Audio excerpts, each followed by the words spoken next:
श्री स्वामी समर्थ. स्वामी महाराज तुमच्या सर्व चांगल्या इच्छा पूर्ण करो ही स्वामींच्या चरणी प्रार्थना करते आणि आजच्या या नवीन व्हिडिओला सुरुवात करते. उद्या 6 मार्च या दिवशी आलेली आहे फाल्गुन महिन्यातील संकष्टी चतुर्थी.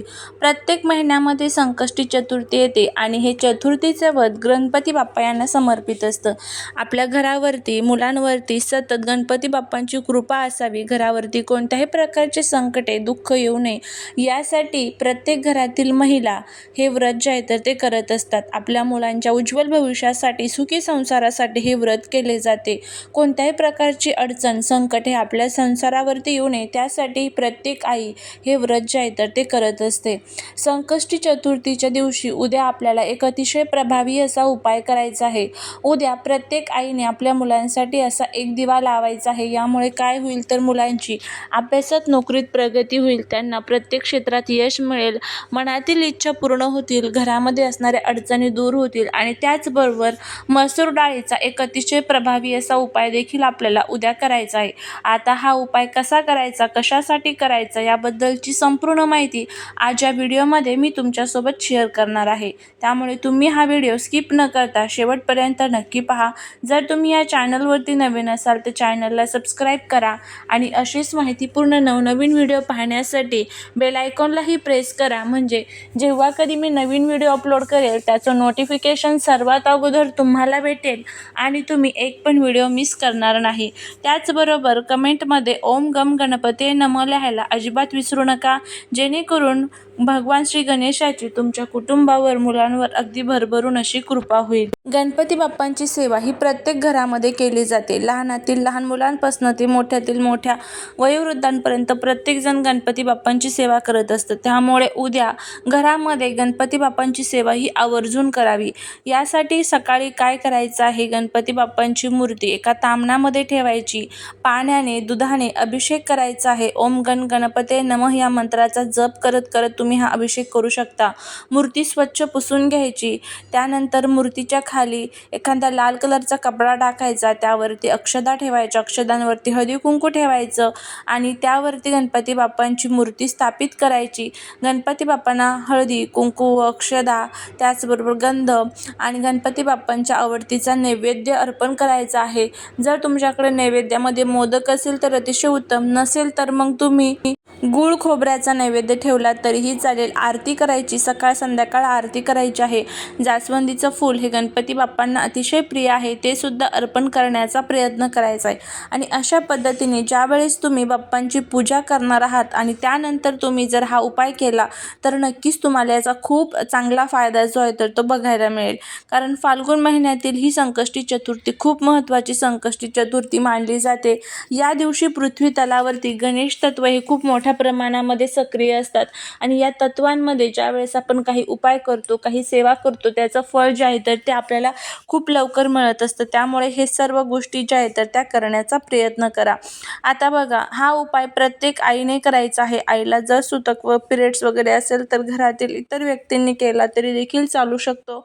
आता हा उपाय करण्यासाठी आपल्याला काय करायचं आहे तर लहानातील लहान मुलांपासून ते मोठ्यातील मोठ्या मुलांपर्यंत, मुलींपर्यंत कोणासाठीही तुम्ही हा उपाय करू शकता.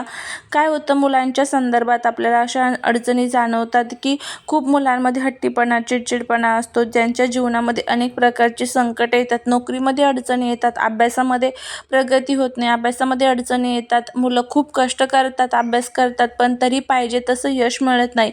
ह्या सर्व गोष्टी का होतात, कुठेतरी आपल्या कुंडलीमधील म्हणजेच मुलांच्या कुंडलीतील ग्रह जे आहेत तर ते कमजोर झालेले असतात आणि त्या कमजोर ग्रहांमुळेच ह्या ज्या अडचणी आहेत ना तर त्या त्यांच्या जीवनामध्ये येत असतात. तर त्यासाठीच तुम्हाला हा उपाय जो आहे तर तो करायचा आहे.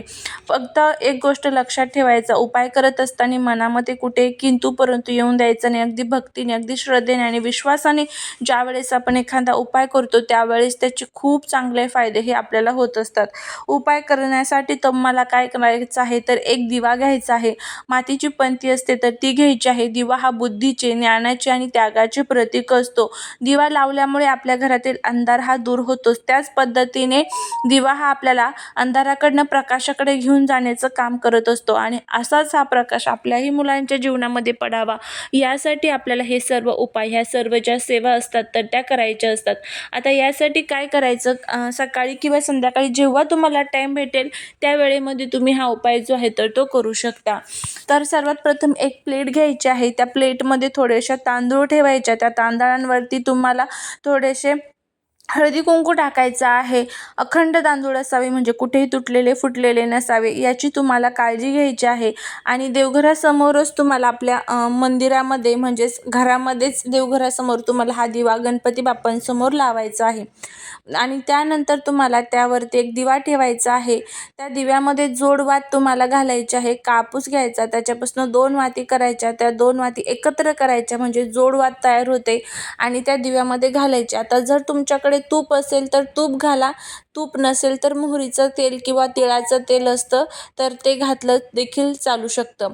त्यानंतर तुम्हाला दिवा प्रज्वलित करायचा. दिव्याला हळदी कुंकू अक्षदा अर्पण करायच्या. त्यानंतर 11 मुगाचे दाणे जे असतात तर ते तुम्हाला घ्यायचे आहे. मूग हे बुध ग्रहाचं कारक आहे. बुध ग्रह हा बुद्धीचा कारक असतो. आपल्या कुंडलीतील जर बुध ग्रह मजबूत असेल तर कोणत्याही प्रकारच्या अडचणी ह्या आपल्या जीवनामध्ये आपल्याला येत नाही. त्यामुळे आपल्याला काय करायचं आहे तर 11 तुम्हाला मुगाचे दाणे जे आहेत तर ते घ्यायचे आहे. गणपती बाप्पांना प्रार्थना करायची. मुगाचे दाणे आपल्या हातामध्ये उजव्या हातात ठेवायचे. गणपती बाप्पांना प्रार्थना करायची, माझ्या मुलांच्या जीवनातील सर्व ज्या काही अडचणी, दुःख, संकटे, विघ्न आहेत तर ते दूर करा अशी प्रार्थना करायची. आणि त्यानंतर हा मुगाचा एक दाणा हातामध्ये घ्यायचा. ओम गण गणपती म्हणायचं आणि त्या दिव्यामध्ये टाकायचं. असं 11 वेळेस करायचं. 11 दाणे टाकायची त्या दिव्यामध्ये. त्यानंतर आपल्याला त्या दिव्याला परत नमस्कार करायचा आहे. परत बाप्पांकडे प्रार्थना करायची आहे आणि जोपर्यंत दिवा जळत आहे तोपर्यंत जळून द्यायचा. दिवा शांत झाला की त्यानंतर तुम्हाला काय करायचं आहे तर दिव्यातील जे साहित्य आहे तर ते जर जळालेलं नसेल तर निर्माल्यामध्ये किंवा एखाद्या झाडाखाली वगैरे टाकलं तरी देखील चालू शकतं. तांदूळ पक्ष्यांना खाऊ घालायचे आहे. दिवा स्वच्छ करून, प्लेट स्वच्छ करून परत तुम्ही आपल्या घरामध्ये यूज करू शकता. असा हा उपाय जो आहे तर तो उद्या आपल्याला करायचा आहे. कोणाहीसाठी करू शकता, मुलांसाठी, मुलींसाठी करू शकता. अडचण नाही, वयाची देखील कोणतीही मर्यादा नाही आहे. मुलं जर बाहेरगावी असतील तर त्यांच्यासाठी देखील तुम्ही करू शकता. करून बघा, तुम्हाला याचा फायदा होईल. आता त्यानंतर पुढचा जो आपल्याला उपाय करायचा आहे तो म्हणजे मसूर डाळीचा. हा मसूर डाळीचा उपाय आपल्याला कशासाठी करायचा आहे तर बघा, आपल्या जीवनामध्ये अनेक संकटे, अडचणी येत असतात. अनेक दुःखांचा आपल्याला सामना करावा लागतो. शत्रूंचा आपल्याला त्रास होत असतो आणि मसूर डाळ जी आहे तर ती मंगळ ग्रहाचं कारक असते. मसूर डाळ आणि जे मंगळ ग्रह आहे तर ते गणपती बाप्पांच्या आधिपत्याखाली येत असतं. त्यामुळे आपल्याला आपला मंगळ ग्रह मजबूत करण्यासाठी हा उपाय जो आहे तर तो करायचा आहे. यासाठी तुम्हाला 1 वाटीभर तुम्हाला मसुराची डाळ जी असते तर ती घ्यायची आहे. जी लाल मसूर असते बघा तर त्याची डाळ घ्यायची आहे. त्यावरती थोडासा गुळाचा खडा ठेवायचा आहे. त्यानंतर ही वाटी घेऊन आपल्याला आपल्या मंदिरासमोर म्हणजेच देवघरासमोर बसायचं आहे. गणपती बाप्पांसमोर ही वाटी ठेवायची आणि तुमच्या घरामध्ये ज्या काही अडचणी तुम्हाला येत आहेत तर त्या सर्व अडचणी तुम्हाला बाप्पांना बोलून दाखवायच्या आहेत आणि त्या अडचणींपासून आमची सुटका करा अशी आपल्याला प्रार्थना करायची आहे. त्यानंतर आपल्याला ही मसूर डाळ जी आहे तर ती घेऊन आपल्या आजूबाजूला जिथे कुठे गाय असेल तिथे जायचं आहे. गायला हळदी कुंकू अक्षदा अर्पण करून तुम्हाला ही डाळ गायला खायला द्यायची आहे. असा हा प्रभावी उपाय तुम्हाला करायचा आहे. करून बघा, नक्कीच तुम्हाला याचा फायदा होईल. झालेली सेवा ही महाराजांच्या चरणी रुजू करते. भेटूया पुढच्या नवीन व्हिडिओत. श्री स्वामी समर्थ.